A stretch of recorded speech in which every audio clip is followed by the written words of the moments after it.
আপনি নেইমারকে ভালোবাসেন বা না বাসেন, সমালোচনা করুন বা প্রশংসা, সবকিছুই তখন অর্থহীন হয়ে যাবে যখন সেই একদিন ফুটবল মাঠে শেষবারের মতো হেঁটে যাবেন তিনি।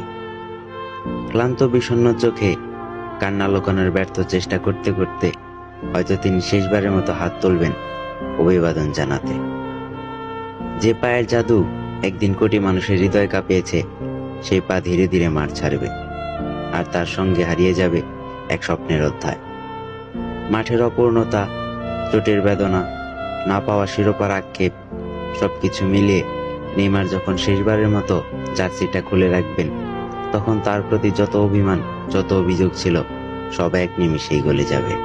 আপনি নেইমার ভক্ত হন বা না হন, তবু তার বিদায় বেলায় আপনার গলা ধরে আসবে, চোখে পানি জমবে, আর এক সময় হয়তো অঝরে কেঁদে ফেলবেন। কেননা ফুটবল শুধু খেলা নয়, এটা আবেগ, আর নেইমার তিনি সেই আবেগের এক অবিচ্ছেদ্য অধ্যায়।